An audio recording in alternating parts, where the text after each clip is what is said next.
So one thing I want to cover is this dirty little secret that most everyone doesn't know about vitamins. Being in the area of vitamins, you know, I'm able to have a chance to talk with manufacturing companies, and I don't know if you realize this, Karen, but 90% of all vitamins made are synthetic. They're not natural. So what does that mean? Well, if something's synthetic, it means that it's made artificially. It's made from petroleum. How? How is that possible? I know. It's weird. You could make vitamins. Dow Chemical Company is one of the main companies that makes synthetic vitamins. And so they have ways of synthesizing them or making them from petroleum. And like, for example, vitamin C. Like you bought some vitamin C before, right? Mm-hmm. Now, if you look at the label, it doesn't really tell you where it comes from. But the way they make vitamin C is from cornstarch and sulfuric acid. I mean, that's crazy, isn't it? Yeah. So first of all, corn starch has 0 vitamin C, okay? And sulfuric acid, no vitamin C. But if you combine these together, you make something called ascorbic acid. And what's happening over the years is we've redefined vitamins. Like ascorbic acid is only one little piece of the vitamin C complex. It's not the whole thing.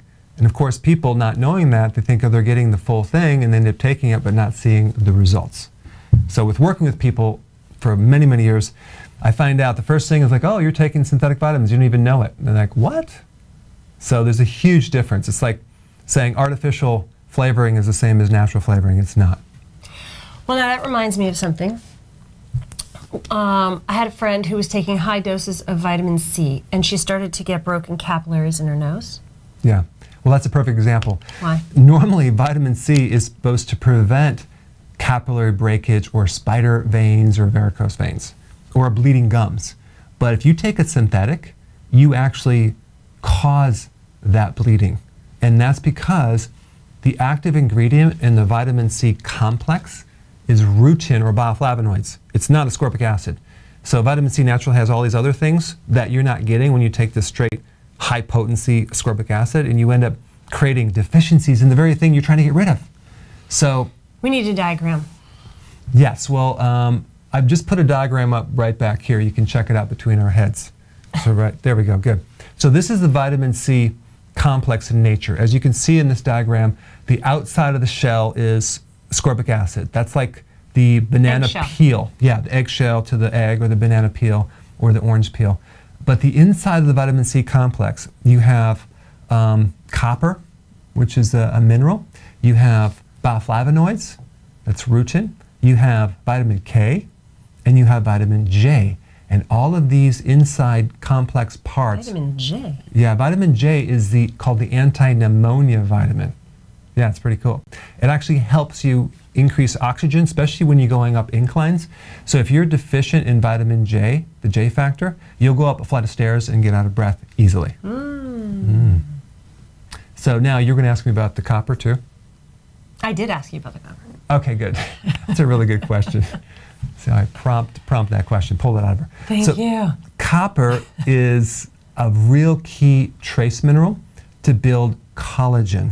And collagen is what protects the capillaries. So when you're deficient in copper, you don't have enough collagen. So you have, you know, popping joints, loose joints, weak ligaments, tendons, sagging skin, all sorts of issues. And even a loss of collagen in the arteries can cause leaky arteries and even leaky gut, nosebleeds, bleeding gums. But other than that, you're going to be pretty much okay.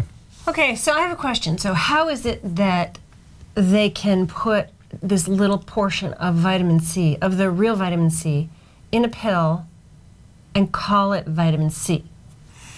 Well, in 1950, if you look at some of the dictionaries before 1950 and after, they basically changed the definition of vitamin C to meaning, I don't know who they is, but meaning vitamin C is ascorbic acid, when in reality in nature, vitamin C never comes as ascorbic acid in nature.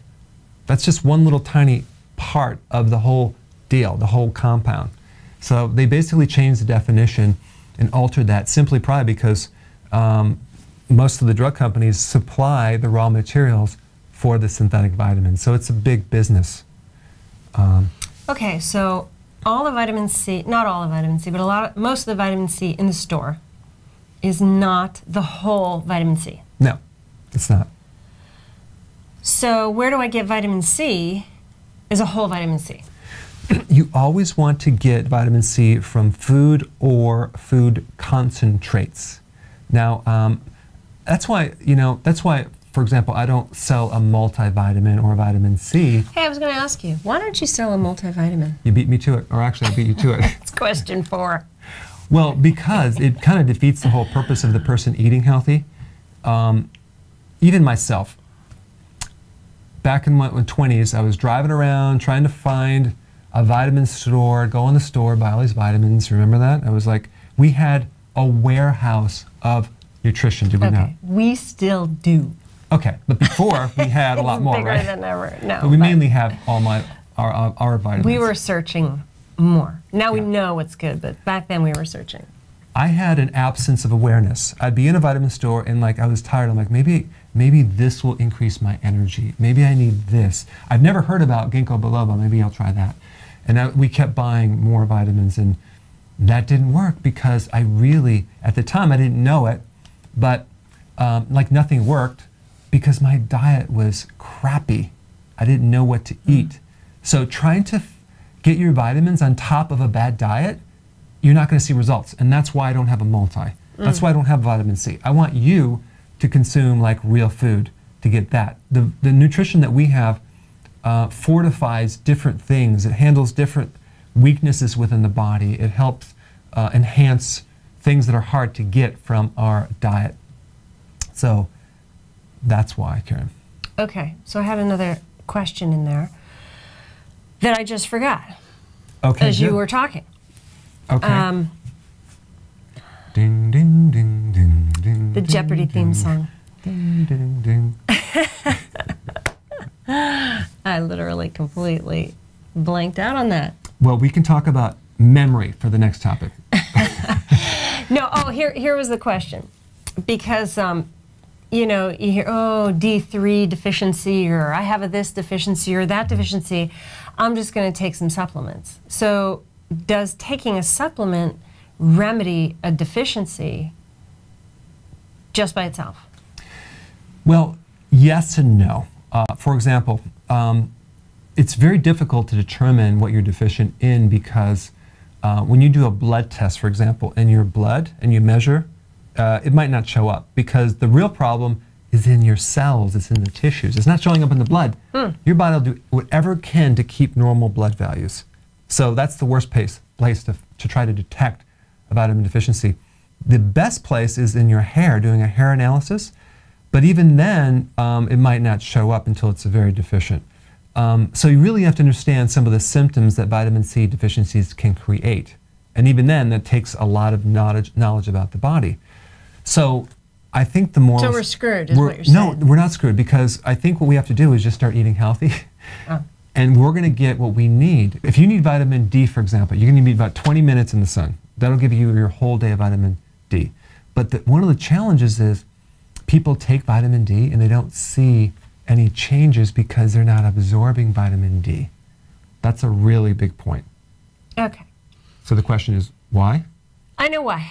Okay. But go ahead. I know this one. This one I know. Okay, so why would someone not absorb vitamin D? Because they don't have the K. Oh, she does know that. I watched your video. She does know part I of watched this. that one video. Okay, good. Good. So, but don't go on about vitamin K and vitamin D. I have another question, because people are taking vitamins, maybe they're even eating the foods, but they're not handling their vitamin deficiency because the soil is so crappy. Yeah, don't get me started on that one. I want to get you started on that one. So the problem now in farming is they only put 3 minerals basically back into the soil. They're not putting all the trace minerals. You have like between 50 and 90 different minerals that you need in the soil. Even take a look at people that grow plants. I mean, the amount of problems that people have, like farmers that are growing plants that have brown leaves or yellow leaves or they're dying, or it's too small, or it's not bearing the fruit. Those are vitamin deficiencies. Well, what's happening when we're consuming that vegetation on the soil that's depleted? It's crazy. So it's like you can taste it in those tomatoes that are just like, it's like wax. No flavor at all. You just bite it. It doesn't smell like anything. It doesn't taste like anything. When I was growing up, we had a garden in the backyard, and we grew tomatoes. Everybody grew tomatoes. Everyone was like giving bags of tomatoes out. They were so red, and we would eat them like apples. We would just take a bite, put a little salt on it, and they were so delicious. And incredible. I can't even consider doing that with a store-bought, even an organic one. Well, even when we went to your old house that you grew up in, your friend down the street, right around the block, her father, we stopped there, and he had this Mr. Yanis. Incredible tomatoes. Those are the best tomatoes that I've ever. Yeah. I still think about those tomatoes. I'm like, how do you? Really good. They're so good. So you go to the store, it's like empty nutrition. But you saw what he had. He had compost. They saved everything. Yeah. They make their compost. They nurture the soil, and no chemicals. There's nothing better than a good tomato, a healthy tomato. There is nothing better in life than a good tomato. Those tomatoes, just Nothing. Perfectly. Oh my gosh, they're good. A little I basil. could probably think of a couple things. Yeah. Pecan pie. Non-sugar. Yeah, the soils are bad. Okay, so that's one thing. Right. And even if the soil that the farmer is growing the food on is not close to the ocean, you're not going to get iodine. So you're eating empty nutrition, and you're going to feel it's not going to be satisfying. Now, people in Europe, Russia, and different places, they come to America and they get fat, eating very similar foods. It's simply because the soils are empty. I mean, even I've talked to this guy who's from Russia, and he came here, he just bloated out, and then when he goes home, he'll eat the same calories, he'll eat this food, and he's like, it's so much richer, it satisfies him, he's not hungry as much. So I really want to travel. I've never really too much been out of the country. I want to travel to check different places out for myself, or we want to do that. But the point is that He'll go alone. I'll be going by myself with a video camera. Now he's going alone. No. Now I'm going alone. But yeah, so it's the soil, but there's some other things, Karen. There's other things that are preventing the nutrients going in, even if you take the nutrients. Enzymes. How did you know that? Got another one right. You got another one right, yeah. So you cook the food. Too much cooked food destroys the enzyme. Now, what does that do? That means that now you're eating foods that are kind of dead. So now your body has to make the own enzymes to break that food down. And also, a lot of the vitamins are heat sensitive, like vitamin C. So when you're doing canned foods, like what are some canned beans? Beans or, yeah. There's That's all I nothing can think of. What about pasteurized orange juice? Hardly any vitamin C in there, if at all, unless they put it there synthetically. So when you pasteurize food, you cook it, you roast it, you heat it, it's dead. I'm sorry. Well, when you put it that way, yeah, it sounds really bad. It's really bad. That's why we need a cow. We do need a cow. Seriously, to get some, so we can milk the cow. Or actually, when I say I mean me. Her, in the morning. So we make the cheese and the butter. Yeah. But here's the thing. In your stomach, if you don't have enough acid in your stomach, like a lot of people have indigestion, acid reflux, as they get older, they lose the stomach acid. If you don't have that acid, you can't absorb minerals. You can't digest protein. So that's another way you could become deficient. So it's very common. So let's say the elderly, they have anemia because they can't pull in iron because their stomach is too alkaline. So that's one thing. So where do you get acid? Well, you get it, your body makes it, but if you think about this, the acid in your stomach, it's hydrochloric, okay? Hydrochloric.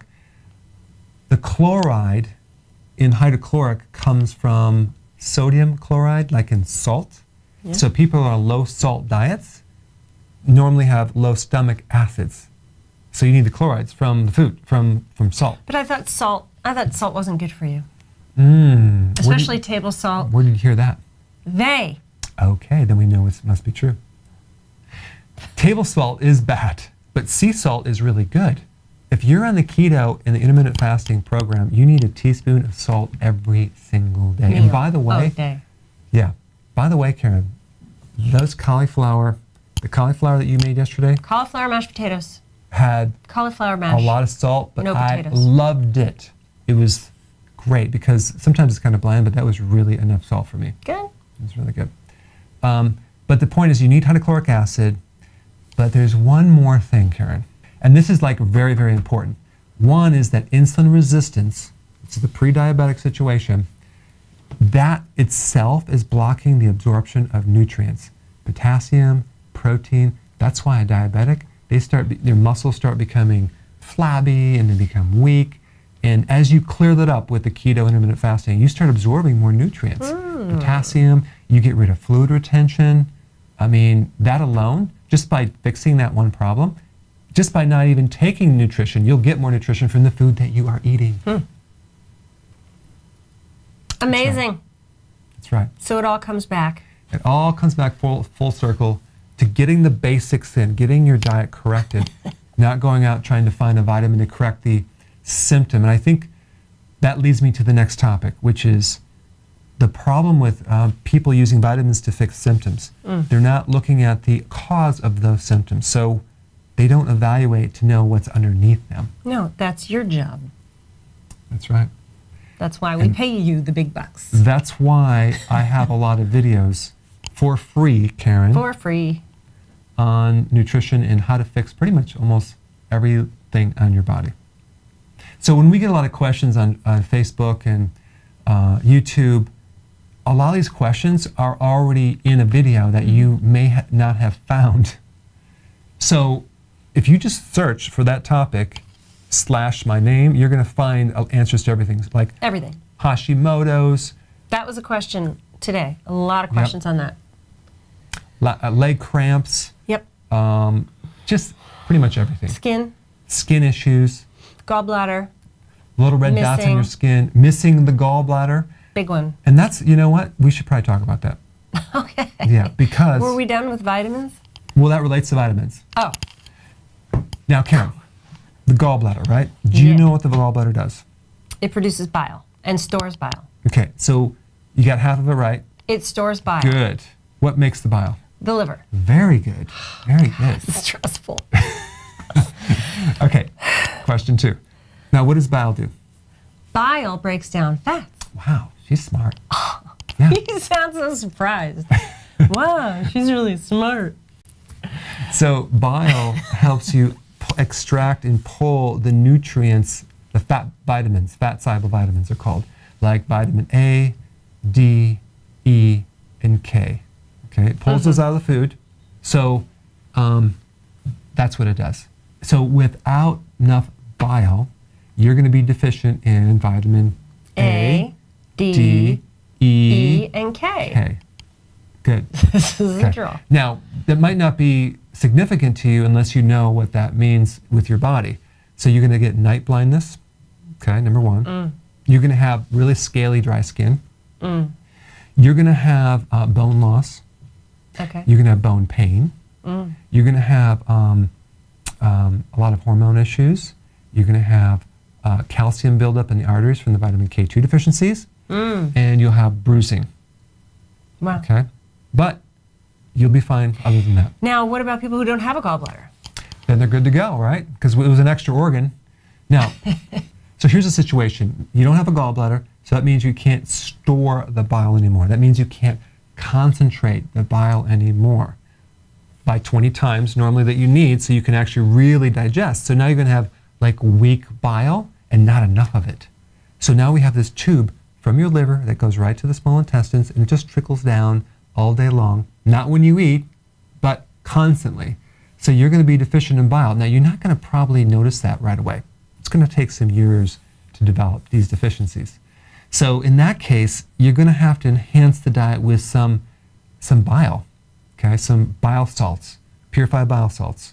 And that's what you're going to need, at least some on a regular basis, to make sure you have enough to pull that out of the fats that you eat. And where do you get bile salt? So you can get it online. There's a product that we have called Gallbladder Formula as well. It has a bunch of other things in there in addition to the bile salts as well. Fascinating. Isn't it? Well, yeah. Yeah, so now the next question I wanted to ask you, Karen. So what was the first vitamin ever discovered? I know this. What? A. Wow, that's pretty good. What's the second one? B. Wow, how did you know that?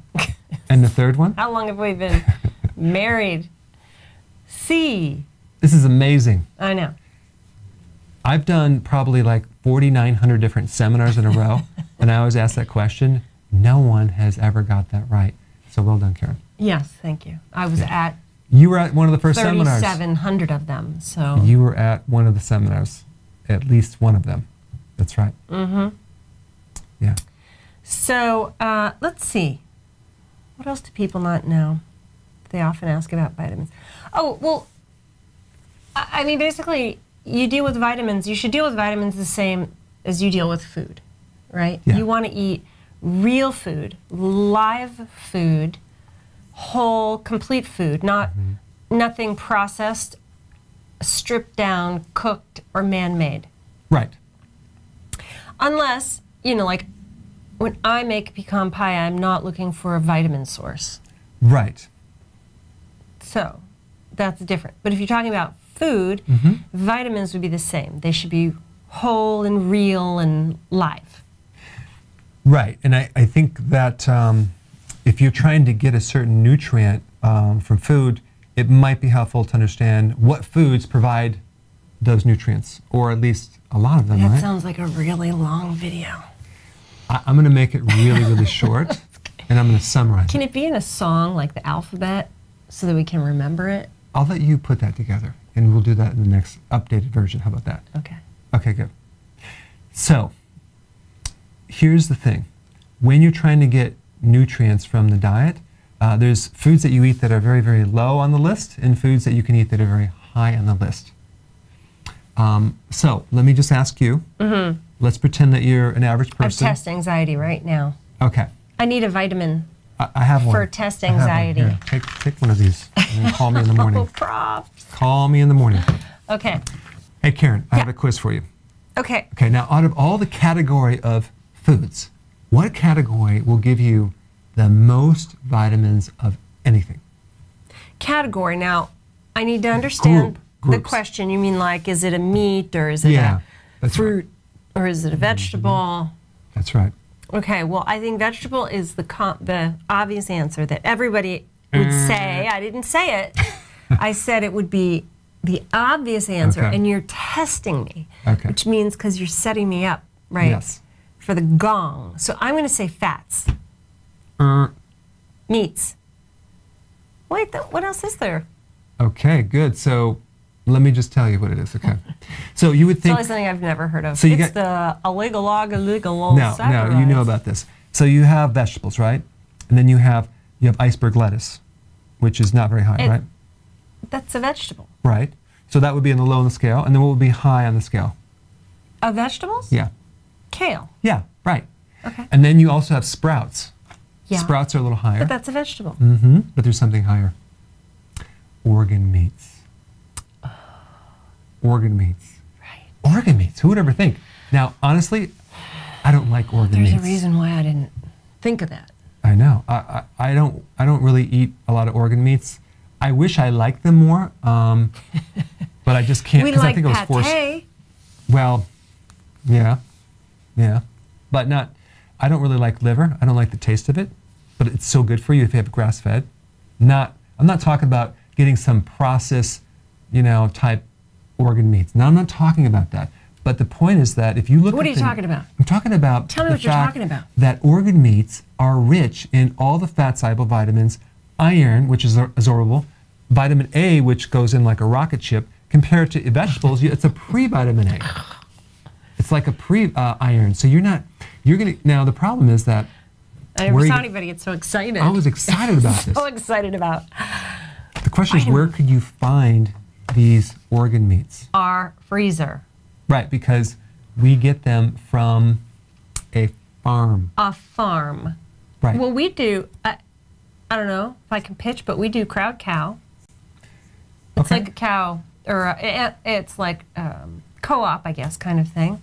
Yeah. But they're all, mostly all really great farms, and no preservatives and grass-fed and things like that. And then you can buy the organ meats from there, and we have that in our freezer. We have some very delicious liverwurst, okay? Now, I'm going to put a link down below of where we got this. It's from an online grass-fed type farm. Karen doesn't really enjoy it as much as the original liverwurst that she was raised on. I grew up in Pennsylvania. Oh. And, you know, you go down to the local, I was going to say cafe, but the diner, right? And you get a liverwurst sandwich. And it's like a chunk like this of liverwurst on rye with yellow mustard and a big old slab of onion. Great for your breath. And it's horrible for your breath. But the liverwurst is so creamy, and I don't know, that combination, I just really like it. I really like it. But then he brought home a primo liverwurst, and I knew it was going to be a different experience the minute he said that it's a little more fibrous. Now, I can't think of one thing where you add that adjective and you go like, oh, great. It's not as creamy. Like nothing. It's not like a pate. It's more like it's a combination of liver and heart. Yeah. And it might have some kidney in there. So anyway, yes, it sounds disgusting, but it's all grass-fed. And my dad would like it if he was around. It's just really, really healthy. It was really healthy. That's why I was eating it. It wasn't bad. It wasn't terrible.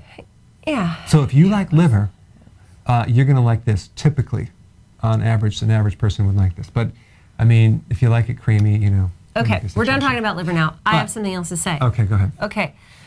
You've mentioned several times today iron.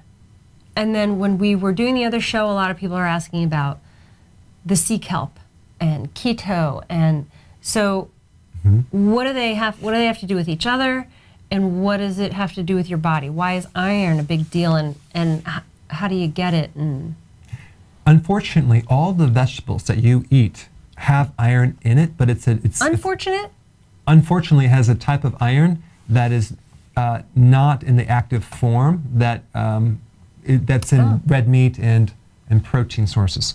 So you're getting this kind of like, you could just look at it like a pre-vitamin iron. So it's different. I'm not going to get into the technical part, but if you have an iron deficiency and you're anemic and you consume like rare steak or liver or liverwurst, you're going to get a way better source of available iron to your body than you would get from eating spinach.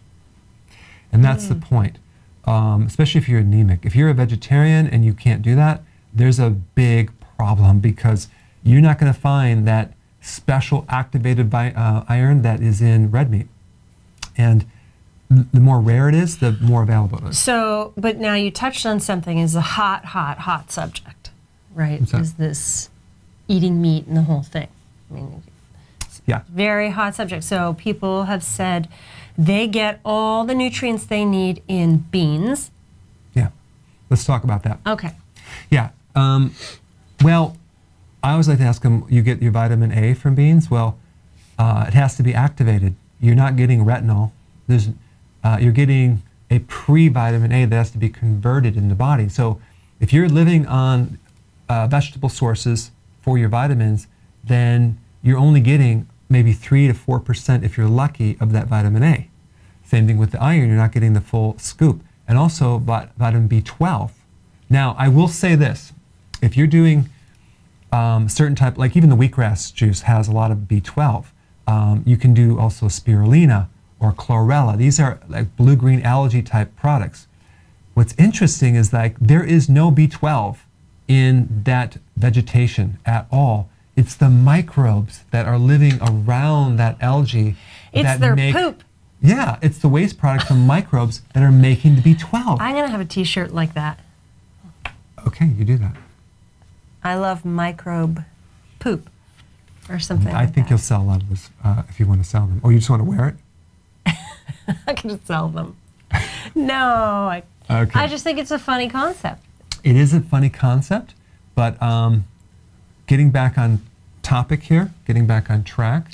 What is that supposed to mean? The microbes that live, this explains the next concept of sterilization, like having your food so sterilized and cooked and pasteurized versus like really good, like the wheatgrass juice powder we have. It's raw, it's hardly heated at all. There's friendly microbes living around that. It's very beneficial, and that's what's giving you the B12. That's very exciting. So that's one nutrient that a vegan could get easily, but vitamin A is difficult, iron is difficult, so they may need to enhance their diet. And where do you get the iron? If you're a vegan? Or not. Okay, if you're not, you're going to get it from you're going to get a ton from liverwurst. Right. What if we don't do that? Then do meat, do steak, beef. And then what lamb. about a vegetarian? Well, you're going to have to find a good natural source and supplement because you're not going to be able to get it from the food. And then what about sea kelp? Does that give?